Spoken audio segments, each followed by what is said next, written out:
ഇന്ന് നമുക്ക് ഒരു മസാല ഷവായ ഉണ്ടാക്കാവേ.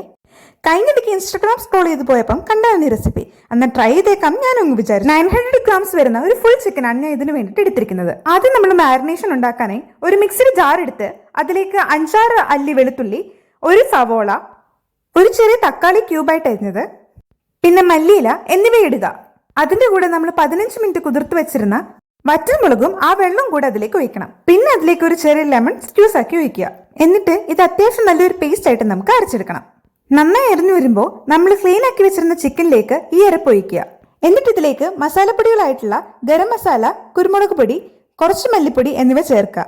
എനിക്ക് മസാലയ്ക്ക് കളർ പോലും തോന്നുന്നതുകൊണ്ട് ഞാൻ കുറച്ച് കാശ്മീരി ചില്ലി പൗഡർ കൂടി ആഡ് ആക്കുന്നുണ്ട്. എന്നിട്ട് ഇതെല്ലാം നല്ല അടിപൊളിയായിട്ട് ചിക്കനിൽ തേച്ച് പിടിപ്പിക്കും. ഉപ്പ് കൂടി ഇടാൻ കൂടി മറക്കരുതേ. എന്നിട്ട് മാരിനേറ്റ് ചെയ്ത ചിക്കൻ അറ്റ്ലീസ്റ്റ് 3 മണിക്കൂറെങ്കിലും വെക്കുക. ഞാൻ ഒരു ദിവസം ഫുള്ള് മസാല തേച്ച് ചിക്കൻ വെച്ചിരുന്നു. ഇപ്പം ചിക്കൻ കാണാൻ നല്ല സുന്ദരക്കുട്ടപ്പനായിട്ടില്ലേ?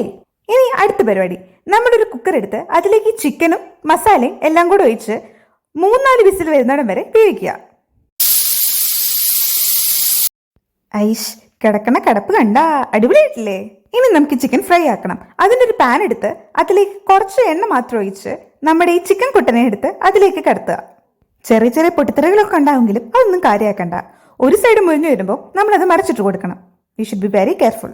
അങ്ങനെ 2 സൈഡും അത്യാവശ്യം മുരിഞ്ഞ് നമുക്ക് കിട്ടി. ഇനി ഈ പാനിലേക്ക് തന്നെ നമ്മൾ കുക്കറിൽ വേവിച്ചതിന് ശേഷം ബാക്കി വന്ന ഗ്രേവി എടുത്തു വയ്ക്കുക.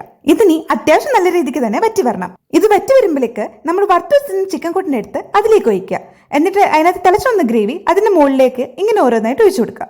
ചെറുതായിട്ട് നടച്ച് വേവിക്കുമ്പോഴത്തേക്ക് നമ്മുടെ മസാല ഷവായ് ഇവിടെ റെഡി. ഇതിലൂടെ കഴിക്കാനായിട്ട് ഞാൻ ലവാഷാണ് എടുത്തിരിക്കുന്നത്. കാണാൻ വലിയ ലുക്കിലായിരുന്നെങ്കിലും അടിപൊളി ടേസ്റ്റ് ആയിരുന്നു. അപ്പൊ അത്രയ്ക്കുള്ളൂ. മസ്സലാമ.